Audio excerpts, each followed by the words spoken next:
क्या सच में आखिरी अवतार कल की अवतार सामान्य मनुष्य रूप में आए हैं? क्या कल की अवतार को भी परीक्षा देनी पड़ेगी? क्या है कल की अवतार और परशुराम जी का संबंध? क्या है कल की अवतार और सप्त ऋषियों का संबंध? क्या है कल की अवतार और इंद्रदेव का संबंध? जानेंगे आज के अध्याय में। दोस्तों, चाहे मनुष्य हो, देवता हो या अवतार, सृष्टि का नियम सबके लिए समान होता है।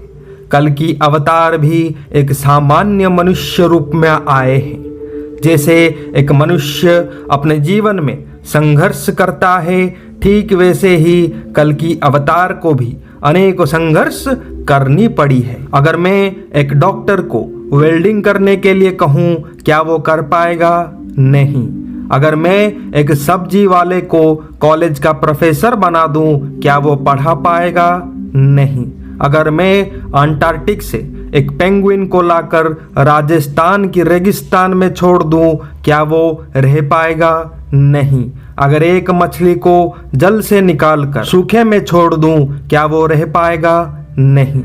ठीक वैसे ही जब तक एक अवतार को, कल की अवतार को, दुनिया की परिस्थिति, समाज में हो रहे अन्याय, अत्याचार, पाप कर्म समझ ही न आए तो दुनिया में धर्म की स्थापना कैसे करेंगे भला? एक सैनिक को बंदूक चलाना सिखाया जाता है, युद्ध लड़ना सिखाया जाता है, तभी तो वो देश की सुरक्षा कर पाता है।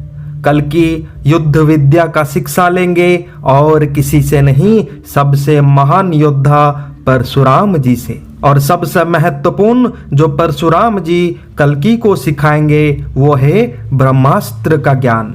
क्या कल्कि सच में ब्रह्मास्त्र का इस्तेमाल करेंगे? बिल्कुल करेंगे, और कोई उपाय नहीं है।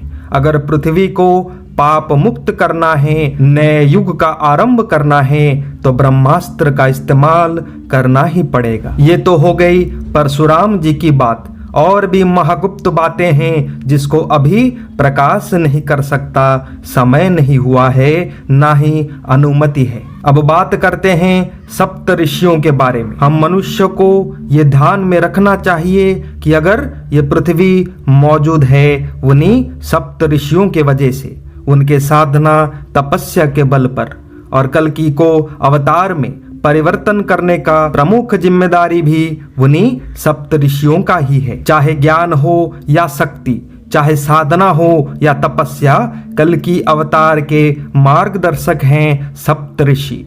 फिर आते हैं इंद्रदेव। इंद्रदेव भी कुछ विशेष शक्तियां और अस्त्र प्रदान करेंगे कल की अवतार को। इसके ऊपर गुरु अच्युतानंद जी ने बहुत सी बातें लिखी हैं, लेकिन जब तक मैं तथ्यों की जांच नहीं कर लेता तब तक प्रकाश नहीं कर सकता। गुरुदेव ने एक ग्रंथ में सब नहीं लिखा है, बल्कि अनेकों ग्रंथों के माध्यम से थोड़ा थोड़ा करके लिखा है, वो भी सीक्रेट कोड्स के माध्यम से, ताकि कोई आसानी से समझ ना पाए।